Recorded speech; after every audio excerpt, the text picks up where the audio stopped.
Good evening, I'm Jeff Bennett. And I'm Amna Nawaz. On the NewsHour tonight, the accused gunman at the White House Correspondents Dinner is charged with trying to assassinate the president.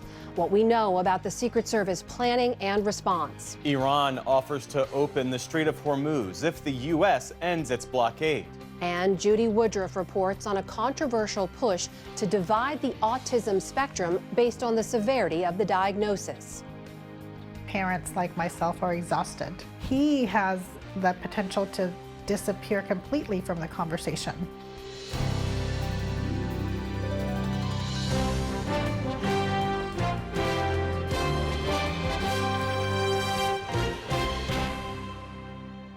Major funding for the PBS News Hour has been provided by Certified financial planner professionals are proud to support PBS News Hour. CFP professionals are committed to acting in their clients' best interest. More information at letsmakeaplan.org. the ongoing support of these individuals and institutions, and friends of the News Hour, including Leonard and Norma Chlorfine and the Judy and Peter Bloom Kovler Foundation.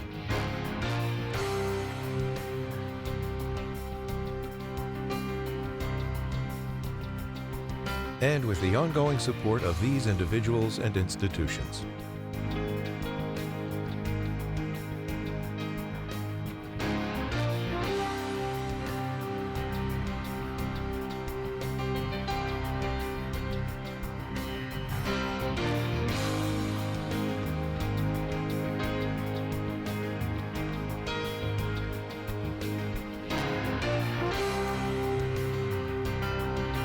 This program was made possible by the contributions to your PBS station from viewers like you.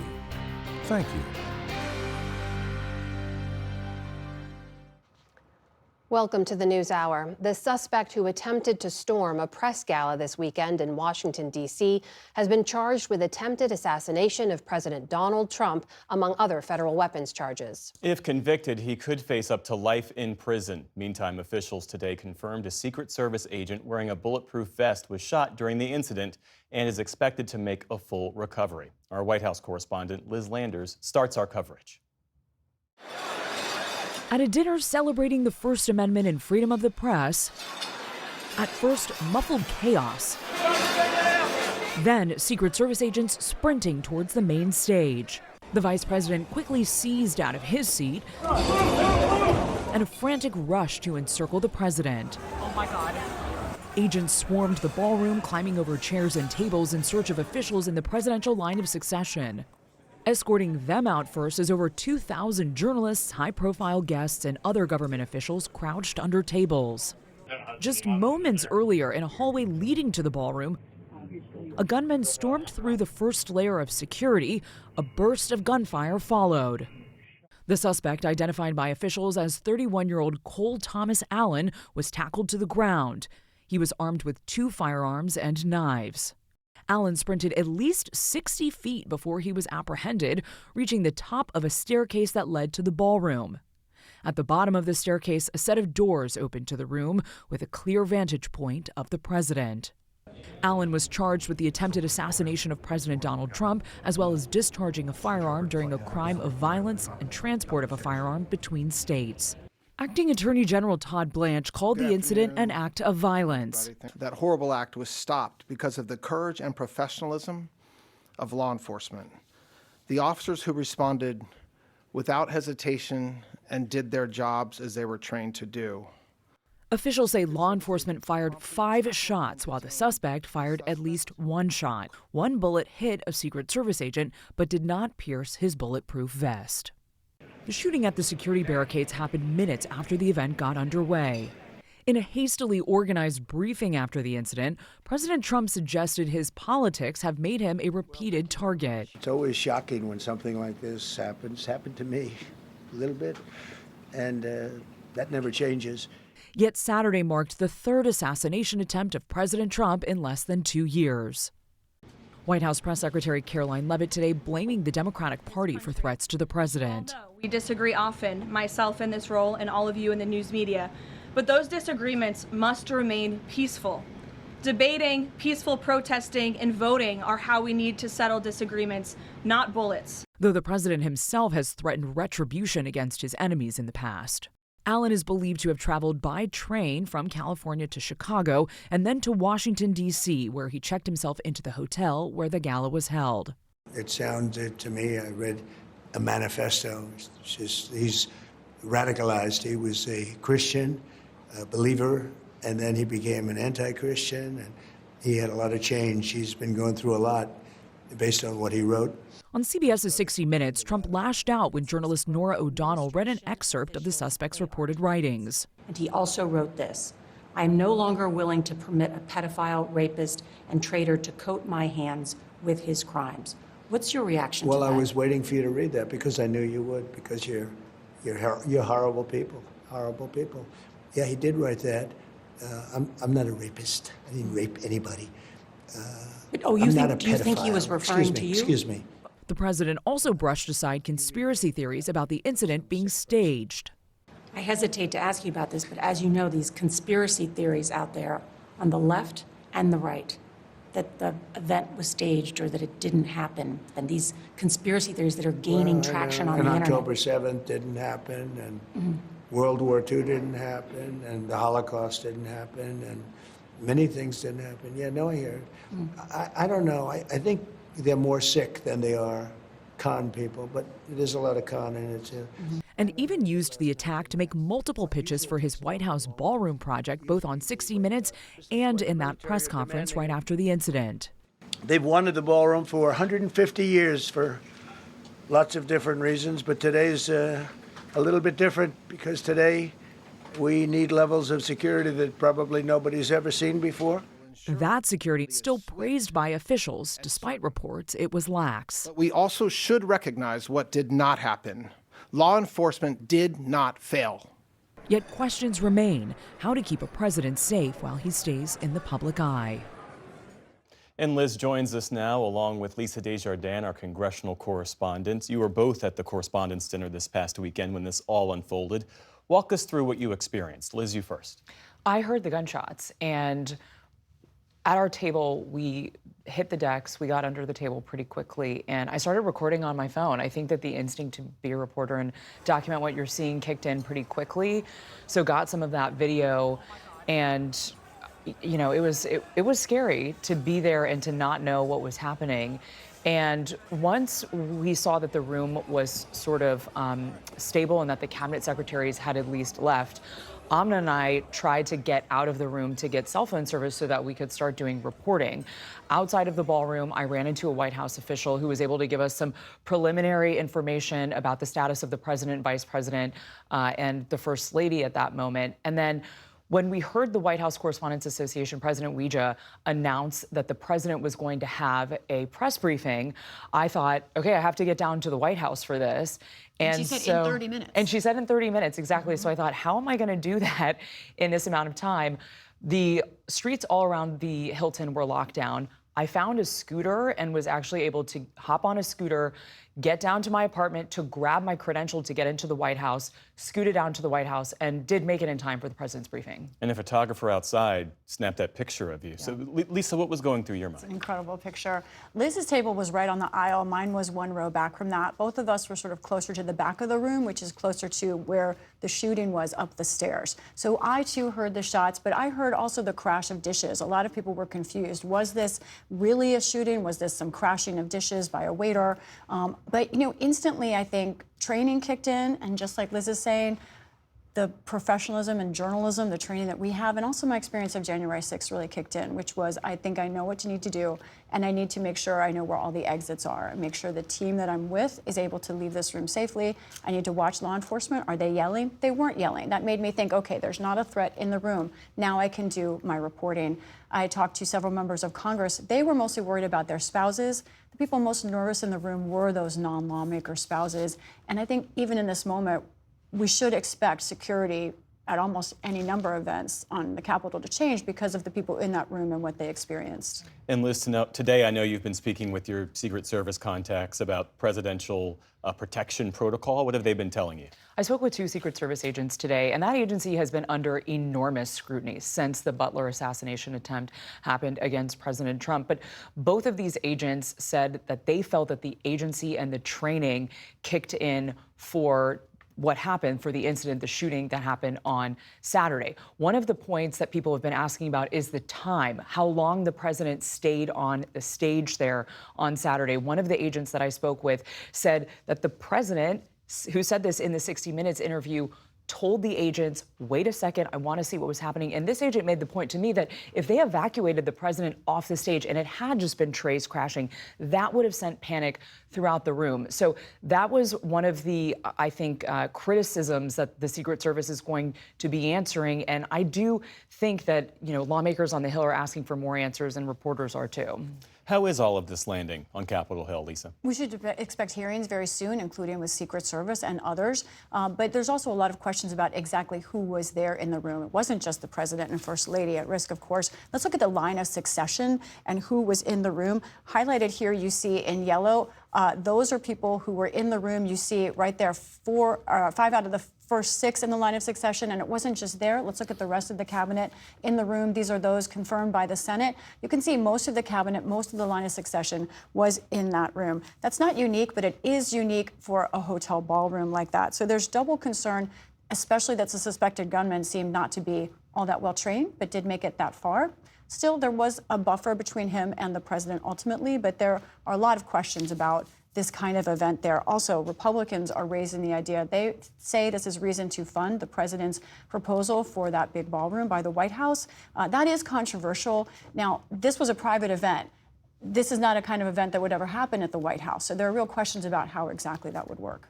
And what's next for the White House in all of this? Well, we got a statement from a senior White House official earlier today saying that the president does stand by the leadership of the Secret Service, but nevertheless, the White House Chief of Staff, Susie Wiles, is going to convene a meeting early this week with the White House operations team, the Secret Service, the Department of Homeland Security. All of those leadership heads will be at the White House to discuss how to protect the president for major events going forward. America celebrates the 250th anniversary of this country. The president is supposed to attend a number of those events this summer. There's also the World Cup happening here in the U.S. So the president will be attending several large events. The White House saying that the president does have confidence in the Secret Service, but still taking these precautions. And Caroline Leavitt saying also from the podium today that security changes are never out of the question. So we may see some changes to how the president moves and interacts in some of these political events. Liz Landers, Lisa Desjardins, our thanks to you and the entire politics team. Thanks, Jeff. For more on the questions surrounding Saturday's attack, let's turn now to Bill Gage, a Secret Service special agent for 12 years, including as a counter-assault team leader. He's currently Executive Protection Director for the Safe Haven Security Group. Bill, welcome to the NewsHour. Thanks for joining us.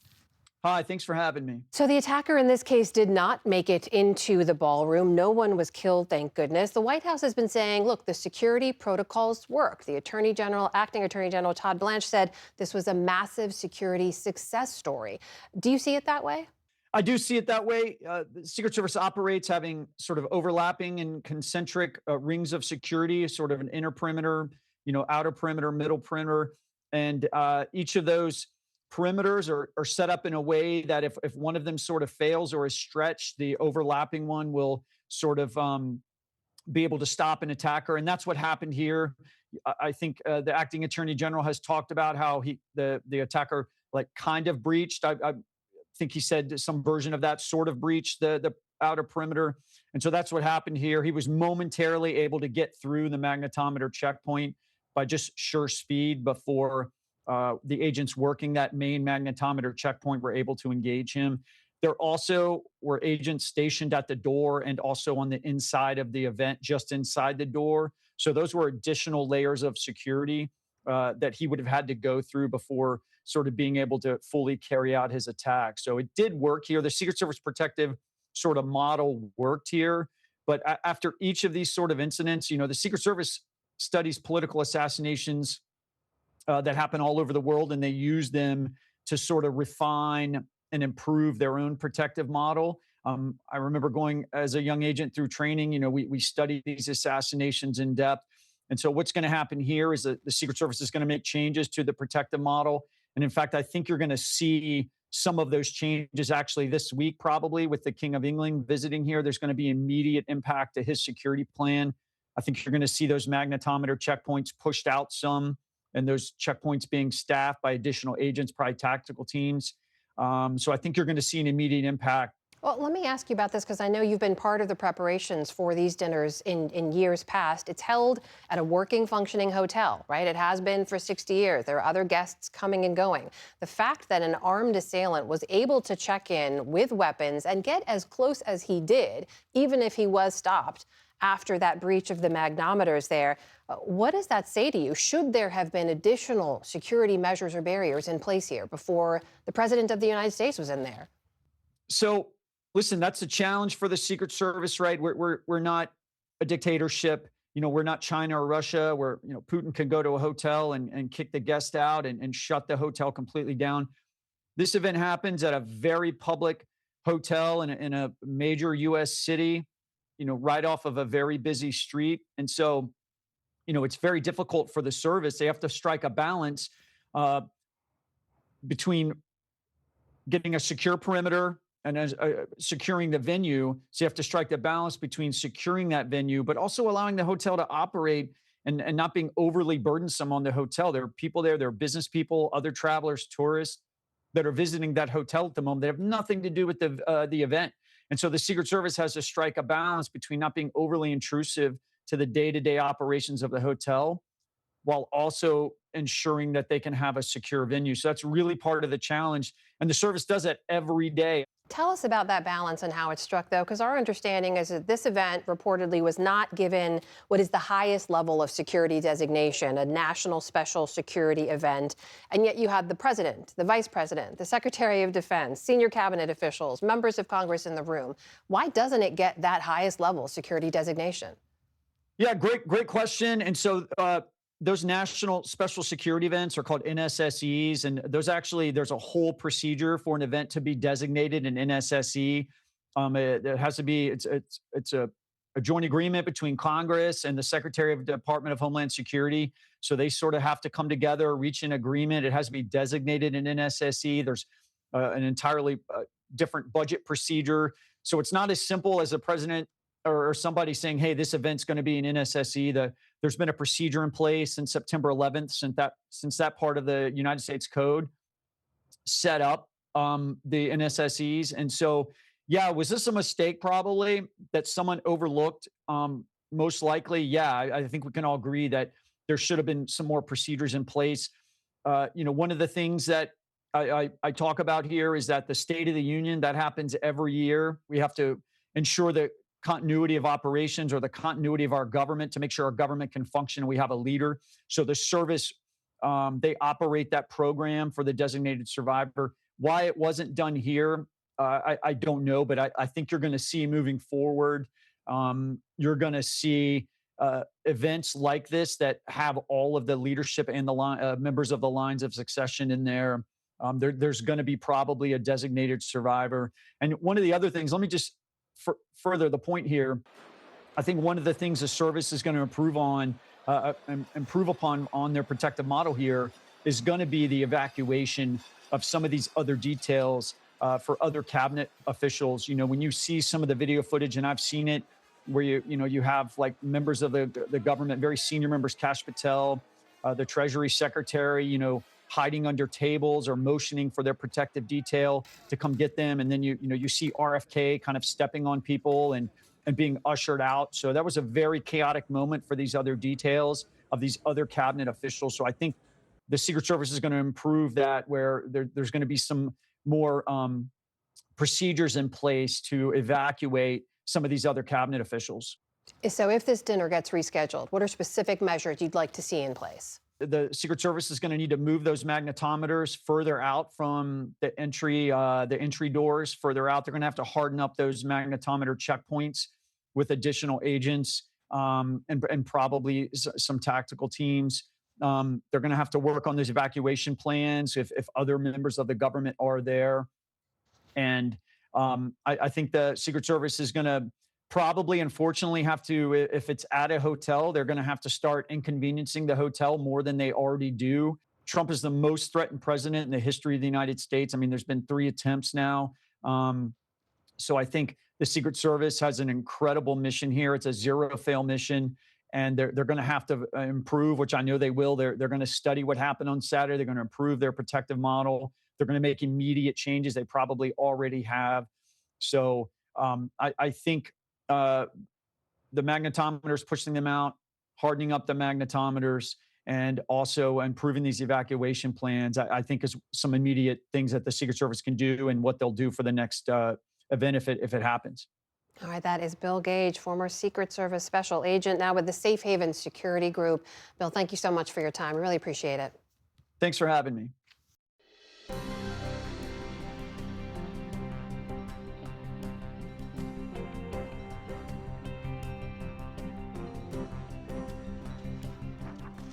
Today, the U.S. said it's discussing a new Iranian proposal to reopen the Strait of Hormuz, but pause all negotiations over Iran's nuclear program. And Lebanon marked the deadliest day since the fraying ceasefire in that country went into effect 2 weeks ago.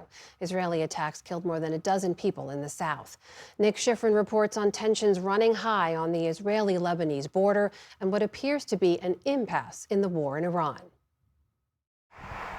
In the Strait of Hormuz today, tankers at a standstill as the war's diplomacy is in a standoff. Today, Iran's top diplomat visited with Russian President Vladimir Putin, a longtime ally who called Iran's struggle heroic. And Foreign Minister Abbas Araghchi blamed the U.S. for a lack of progress. The Americans' approaches caused the previous round of talks, despite the progress that had been made, not to reach its objectives. The excessive demands they made and the incorrect approaches they adopted. But an Iranian official and a senior regional official tell PBS News Hour Iran has made the latest proposal to reopen the strait if the U.S. lifts its blockade, unfreezes blocked Iranian assets, and pauses any negotiation of Iran's nuclear program. The Iranian official said the U.S. has already described this offer as not good enough. The proposal was being discussed. Today at the White House, spokesperson Caroline Leavitt did not reject the deal out of hand. They're very good negotiators. But Secretary of State Marco Rubio told Fox News any deal would require Iran to dismantle its nuclear program permanently.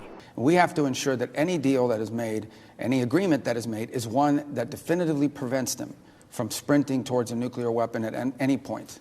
And Rubio appeared to dismiss Iran's willingness to give up its chokehold on the strait. What they mean by opening the straits is, yes, the straits are opened as long as you coordinate with Iran, get our permission, or we'll blow you up, and you pay us. That's not opening the straits. Those are international waterways.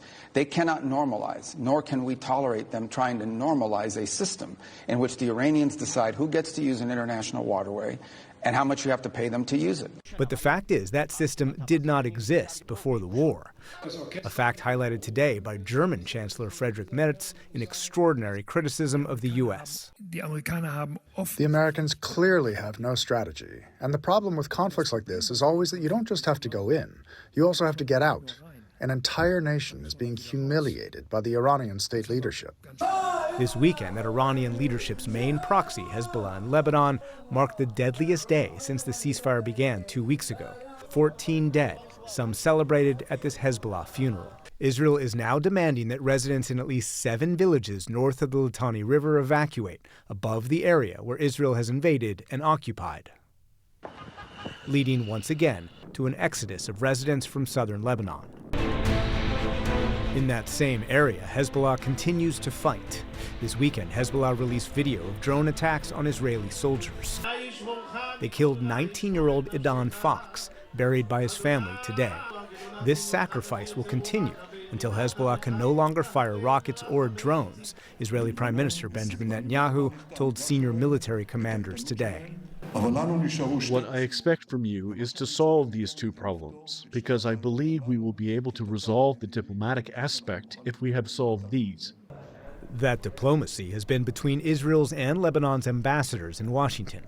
But today, Hezbollah accused the Lebanese government of treason during these talks. Lebanon's president responded, accusing Hezbollah of its own treason for taking Lebanon to war to serve Iranian interests.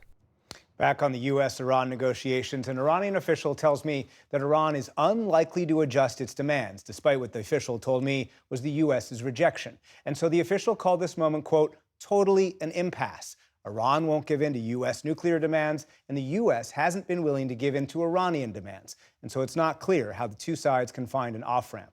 That said, the official told me Iran has been willing to consider a less than 10-year freeze on domestic nuclear enrichment. So far, that is not something the U.S. has said it is willing to accept.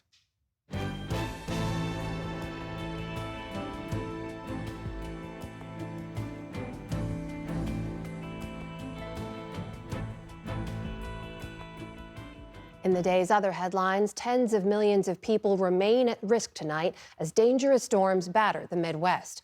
Parts of Missouri and Illinois in particular could see hail and possible tornadoes. Weather officials say more than 3 inches of rain fell overnight in Kansas City. The downpour comes after a weekend of violent storms across a number of states, including in northern Texas, where 2 people were killed. You could hear the wind, you could hear the sound of a freight train. Largest hail I've ever seen or heard in Runaway Bay ever since I've been here since '85. The National Weather Service confirmed that a tornado with winds up to 135 miles an hour tore through Runaway Bay this weekend, a lakeside community northwest of Fort Worth. Meantime, in Georgia, firefighters are still working to contain 2 massive blazes, even after a weekend of rain slowed them down. State forestry officials say the damp weather wasn't nearly enough to put them out. The largest fire has now topped 50 square miles, and more than 100 homes have been destroyed. The national fight over redistricting gained steam today, with Florida Governor Ron DeSantis unveiling a new map that could help Republicans pick up as many as 4 seats in Congress. The map was first reported by Fox News, and it comes a day before the state's legislature is set to open a special session called by DeSantis with the goal of redrawing district lines. Florida currently sends 20 Republicans and 8 Democrats to Congress. Meantime, Virginia's Supreme Court is debating whether to block a map that was approved by voters last week, which could help Democrats pick up 4 seats there. Britain's King Charles is in Washington, D.C. tonight as he kicks off a state visit steeped in history and set against present-day tensions. Charles and his wife, Queen Camilla, touched down at Joint Base Andrews this afternoon before heading to the White House, where they were greeted by President Trump and the First Lady. The King's visit is intended to mark the 250th anniversary of America's independence from Britain. But it also comes amid strained relations between the Trump administration and Britain's government due to disagreements on issues like the Iran war. Ukraine and Russia traded strikes today, with a Russian official saying 2 people were killed in a Russian-controlled part of Ukraine's Kherson region. Meantime, firefighters battled blazes in the southern Ukrainian city of Odessa after Russian attacks there injured at least 14 people, including 2 children. President Volodymyr Zelensky said today Russia has fired over 1,900 drone attacks across Ukraine in the past week, along with aerial bombs and missiles. The port city of Odessa itself has been a frequent Russian target since the start of the war more than 4 years ago. United Airlines is dropping its pursuit of American Airlines for a possible merger. In a statement, United CEO Scott Kirby tried to make the case that a combined company would benefit travelers and create jobs. But he acknowledged the difficulty in moving forward after Americans said it was not interested. It's the first time that United confirmed it had actually approached its rival over a possible merger. Earlier this month, reports that Kirby had pitched President Trump on such a deal sparked concerns about competition in the sector and how it would impact consumers. Meantime, on Wall Street today, stocks ended little changed amid ongoing uncertainty over the war in Iran. The Dow Jones Industrial Average slipped about 60 points on the day. The Nasdaq managed a slight gain of around 50 points. The S&P 500 also started the week slightly higher. In London, not 1 but 2 long-distance runners officially shattered a historic barrier, completing a marathon in under 2 hours. Kenya's Sebastian Sawe became the first person to do so in just 1 hour, 59 minutes, and 30 seconds. Just 11 seconds later, Ethiopia's Yamif Kajolcha crossed the line as the second person to break the 2-hour mark, and he did so in his first ever marathon. For those doing the math at home, that means Sawe averaged a pace of 4 minutes and 33 seconds a mile over the course of 26.2 miles. And the last surviving member of the Ronettes, Nedra Talley Ross, has died.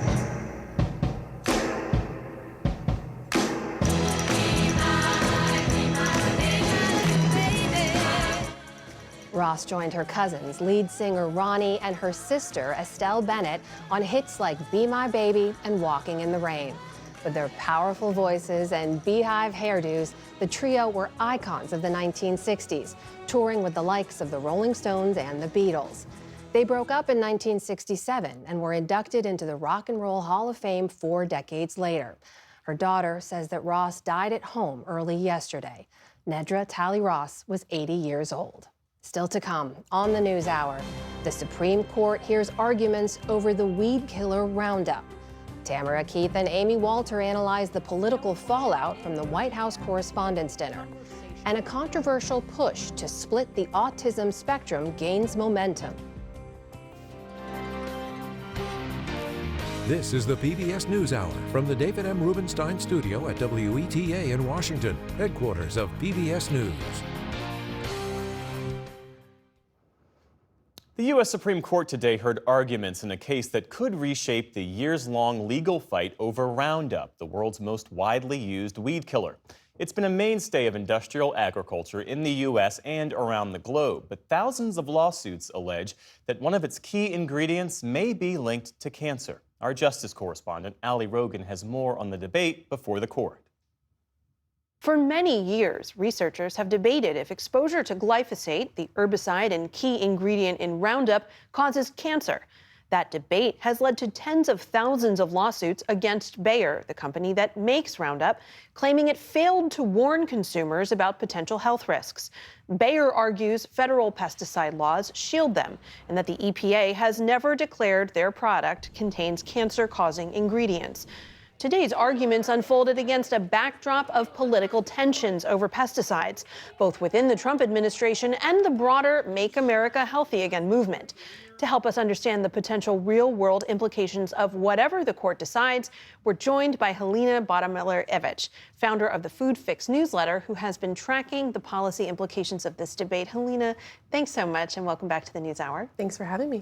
So tell us, why do farmers and other folks in the agriculture business, why is Roundup so widely used? Yeah, so it is the most widely used weed killer or herbicide in the U.S., and we particularly use it to raise crops like corn and soy and cotton, and it is a really good way to handle weeds. It is efficient, and for decades, farmers were really marketed to that this was so much less toxic than other options. And so it is commonly used. It's also used in gardens and landscapes around schools. It is just very, very common in the U.S. What does this case boil down to in the Supreme Court? So really at the heart of this is whether or not EPA has the final say on pesticides. There's tens of thousands of cases where farmers and other occupational users of glyphosate have brought these cases. They're arguing basically that the company didn't warn them of the potential risk of increase of cancer. And so that's the issue. It's either preemption or states' rights, and we'll see what they decide. And while the justices weigh these regulatory questions, what do we know about the stated health risks and the unknowns of using Roundup? Yeah, so EPA has maintained for decades that glyphosate is not likely to be a human carcinogen, but not everyone agrees with that assessment. So back in 2015, the International Agency for Research on Cancer, they determined, that's a WHO panel, they determined that it is likely to be a human carcinogen. There's other places like in the EU where they allow glyphosate, but they have much stricter controls on how it is used. There is a really intense scientific debate about the extent to which glyphosate might be increasing cancer risk, particularly non-Hodgkin lymphoma. There is more evidence around the occupational uses, so think farm workers, farmers, groundskeepers, but a lot of the MAHA moms that you're hearing from right now are really concerned about the low-level residues found in food. EPA maintains that these are, below the levels that they would be concerned about, but there's a lot of worry, I think, among consumers about what the long-term implications of having these residues in our food supply might mean. Helena, earlier this year, President Trump issued an executive order which would boost domestic production of glyphosate, kind of going in the complete opposite direction of the MAHA movement and Health and Human Services Secretary Robert F. Kennedy. What is the political debate here, and is it driving a wedge between the Trump administration and the MAHA movement? It has ripped open major tensions within this Maha and MAGA coalition. So basically when then candidate Kennedy dropped out of the presidential race and endorsed Trump, we've created this Maha-MAGA like marriage. And that marriage has been under strain as the Trump administration, as you mentioned, continues to back Bayer, the German chemical company that bought Monsanto, which was the maker of Roundup. Bayer has been supported by the Trump administration at every turn through an executive order. The Trump administration is actually before the Supreme Court arguing on behalf of Bayer as well. And so Maha is furious about this. They feel that it is a betrayal of what Kennedy and Trump argued for on the campaign trail. You were at the rally in front of the Supreme Court today with Maha supporters. They called it the people versus poison. What are your takeaways? You know, there was a lot of energy there. There were definitely not as many people as they had anticipated. I think they were expecting 1,000 people or more. There were not that many people. There were a lot of reporters, but there was a lot of energy. The moms I talked to there were really excited to protest. A lot of them had never been to a Supreme Court rally before, and it was bipartisan. When you look at the polling on these issues, like more regulations of pesticides, it is broadly supported across Republicans, Democrats, and independents. So. Helena, we don't know how this is going to end up, but if Roundup is forced to accept these warning labels alleging, warning of cancer, are there alternative products out there? What else is available to people who use these products? Yeah, one of the big concerns is that whatever replaces Roundup or glyphosate might be more toxic. So that is a big concern in the agriculture community to look at potential replacements. We don't really have a natural replacement for glyphosate at this point. It is such a major part of the U.S. agricultural system. There is some technology coming down the pike with lasers, zapping weeds, and there's some other things that are coming down, but those are very expensive. Those are years away. And I think it's going to be a while before those are really viable technologies. Bayer has really expressed concern that if they continue to face billions in liability in the U.S., that they might have to pull glyphosate from the market. The Trump administration has argued that that would be catastrophic. Not everyone agrees with that assessment, but it would be extremely disruptive. Helena Bonamiller-Evich, founder of Food Fix, thank you so much. Thank you.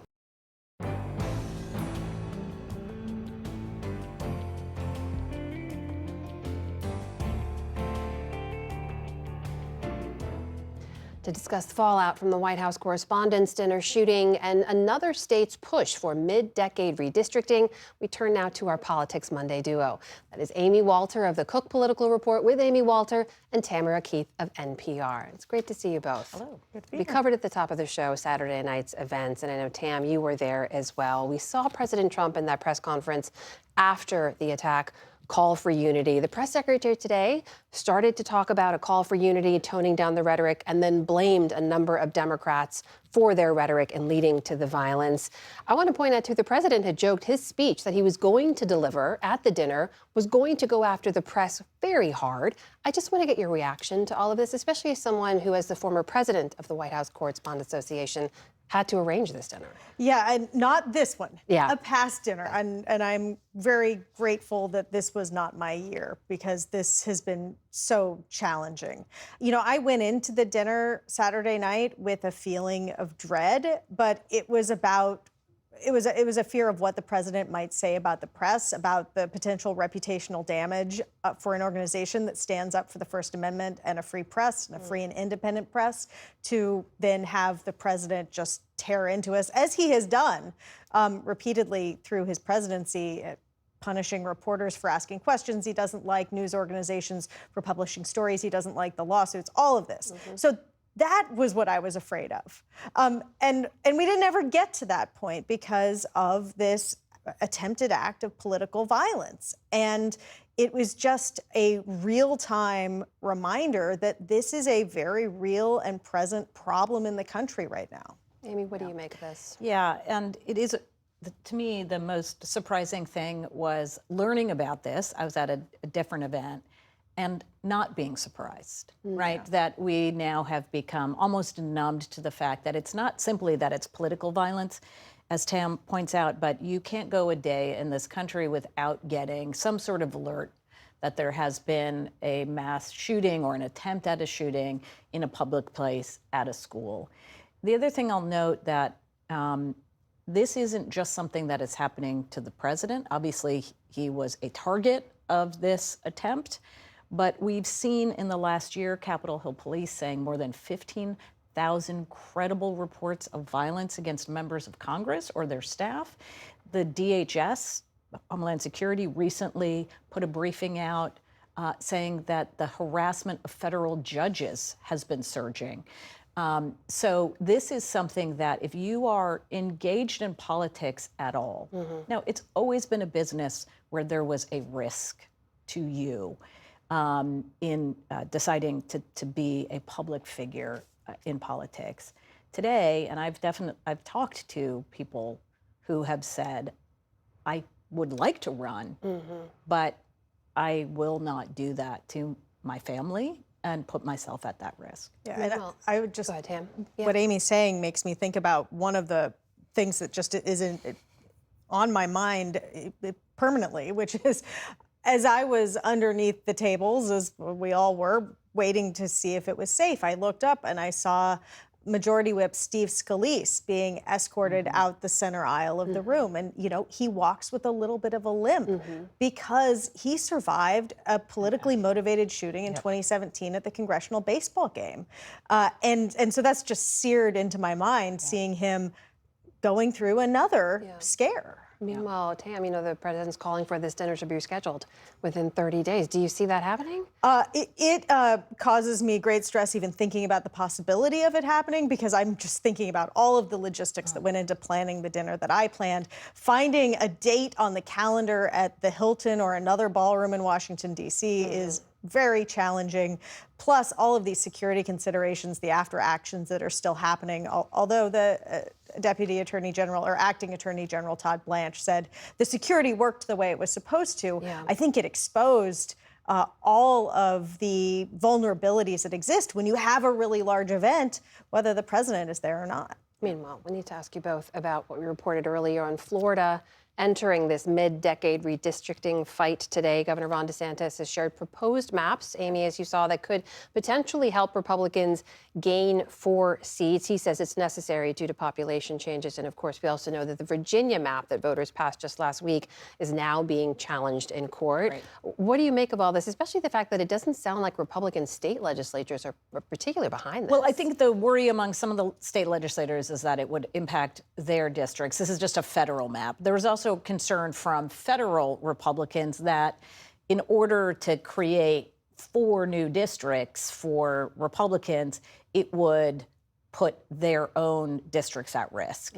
At this point, if you look at the 2024 numbers, how Trump did in those districts, and compare them to this new map, there's not one district in this that is a Republican district in which Trump did not get at least 10 points or more, win that district by 10 points or more. And the Democratic districts are just overwhelmingly Democratic. So they basically packed all the Democrats into these 4 spots, and the rest they spread their conservative voters, Republican-leaning voters into these districts. Look, it's the tit for tat we've been talking about for a while now. Virginia's map, that nets Democrats 4 seats. This potentially nets, potentially, we still haven't had an election, but potentially nets Democrats 4 seats in Virginia.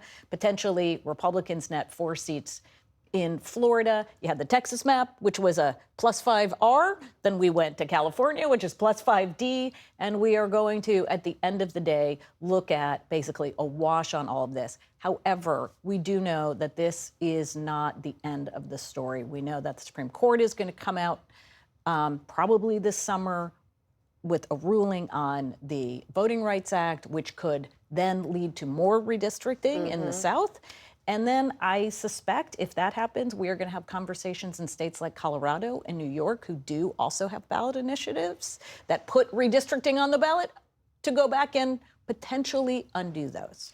And yet, when you have more and more extremely safe seats, you have more races that are basically decided by the primary. You have lawmakers who are less accountable to their entire electorate because they basically just have to make it through the primary. And generally, in a primary, it is not, the more extreme voice is the one that wins in a primary. And so you move away, you move further and further and further polarized in the country. At some point, people are going to get sick of this, you would think. They are sick of it, but it keeps happening. But it keeps happening, yes. Yes, people do say they hate how divided the country is. I feel like we're going to be talking about this some more at some point. Tamara, Keith, Amy, Walter, thank you so much. Welcome.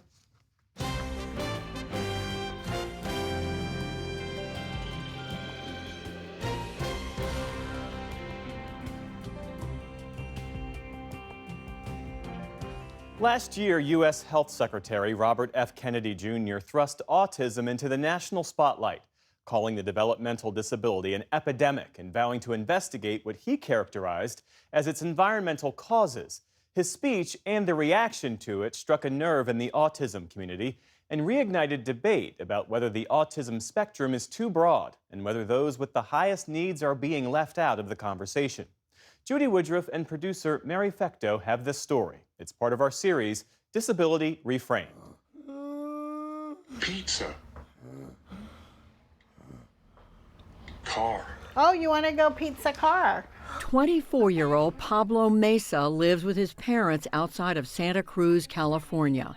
We call him either Pobs or Pablito. He is full of life and energy. He absolutely loves listening to music. He is also on the very severe end of the autism spectrum.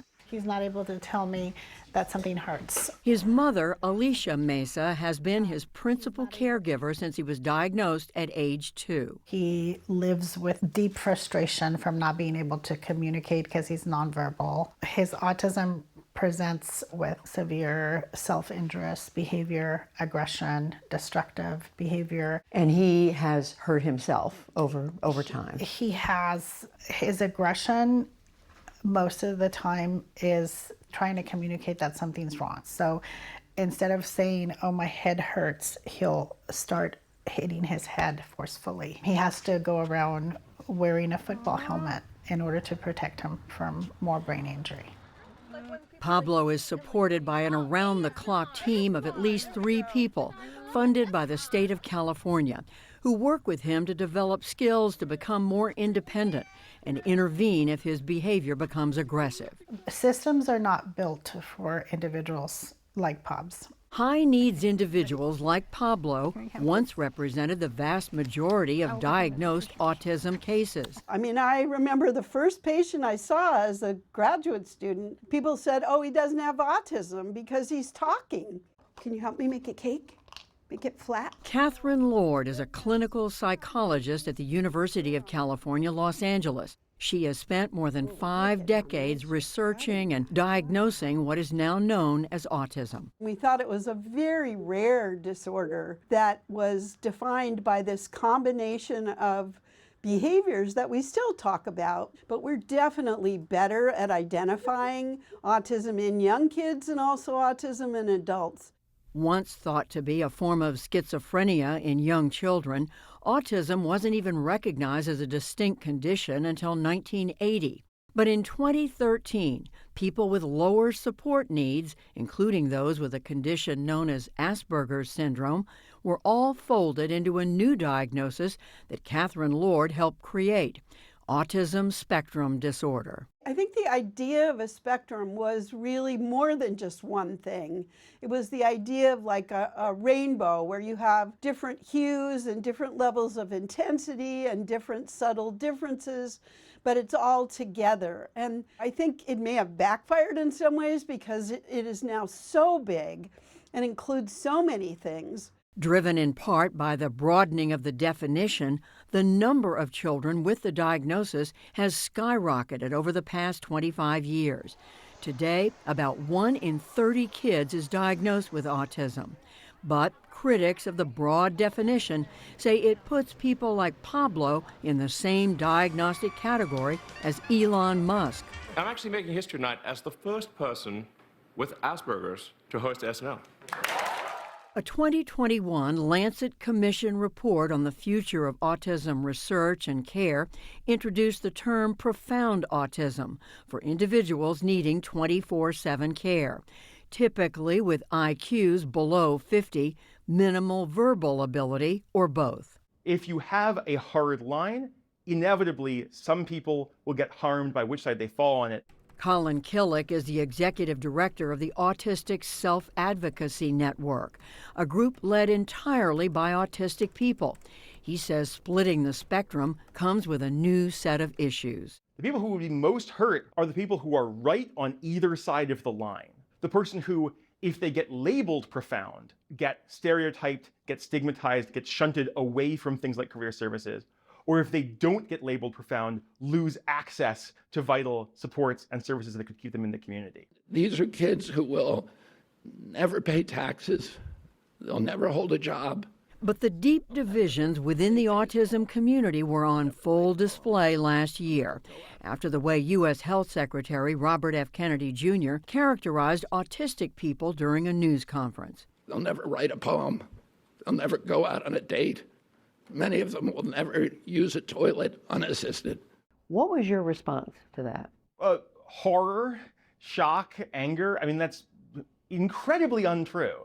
Alicia Mesa disagrees. A lot of people were offended. However, as a mother of a severely autistic son, I felt relief. Finally, someone in high office was acknowledging the reality that my son lives through every single day. To me, that is not stigma. That's truth. Alicia says Pablo's high support needs have made it difficult to access services, even those provided by agencies that specialize in therapy for autistic people. I lost count after 15 agencies that all of them came in here one by one into our home, just to be disappointed a few days later when I got a call from them saying, sorry, but we're not actually able to take your case. She thinks the autism spectrum diagnosis should be divided and people like Pablo should be classified separately. Let's go on the sidewalk, Baba. Pablito requires moment-to-moment supervision. Someone on the more mild side of the autism spectrum, they could have a completely independent life, so it's not the same. So there should be some distinction.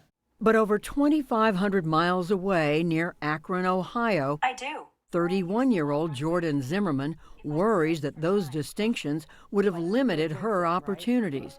Zimmerman is a non-speaking autistic woman who communicates through a text-to-speech program, and because of that, some of our questions were provided in advance. Before I had access to reliable communication, school was very difficult. I struggled to regulate my body, which sometimes looked like frustration, like hitting others, or banging my head on walls. But it was really about not being able to express myself. Academically, I was often asked to repeat the same tasks over and over, even things I had already learned years earlier. So I wasn't just disconnected socially, and in society, I was also not even recognized for what I was capable of. Her autism was thought to be too severe for her to learn in a classroom alongside her peers. That changed when she started using a communication app in an iPad at the age of 18. What was that like for you personally to experience that ability to communicate for the first time? It was painful to think about all I had missed, and all the ways I had been so misjudged, but also incredible to think about how I could now have a say in my life. And there's some other plaques, Ohio University. And Boston College. Zimmerman earned a master's degree, built a career in inclusive curriculum development, and now shares her story at speaking engagements worldwide. She questions whether those opportunities would have been possible if she had been labeled profound. Based on the information I've seen and heard, I would likely be classified as profound due to my need for support and being non-speaking.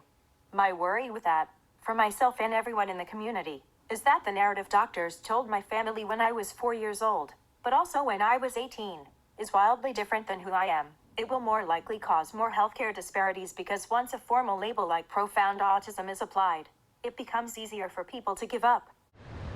Back in California, Alicia Mesa says it's not about giving up, it's giving her son a voice. Parents like myself are exhausted. I can't go and advocate for him, just take a trip to Washington. So he has the potential to disappear completely from the conversation. You had a wonderful day today. Look, you For the PBS News Hour, I'm Judy Woodruff in Freedom, California. and you're going to get to have ice.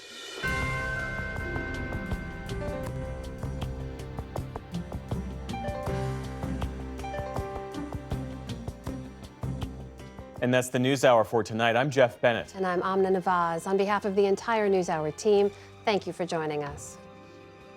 Major funding for the PBS NewsHour has been provided by the Judy and Peter Bloom Kovler Foundation, upholding freedom by strengthening democracies at home and abroad. Friends of the NewsHour, including Robert S. Kaplan and Wendy J. Selden through the Raymond James Charitable Endowment Fund.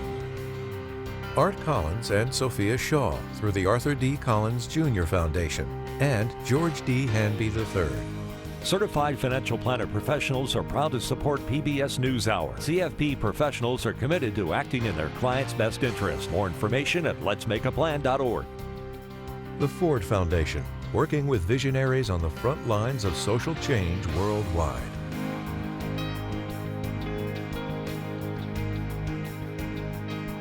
The John D. and Catherine T. MacArthur Foundation, committed to building a more just, verdant, and peaceful world.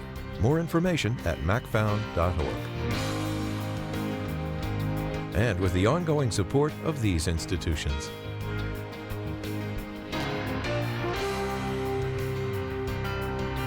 This program was made possible by the contributions to your PBS station from viewers like you. Thank you.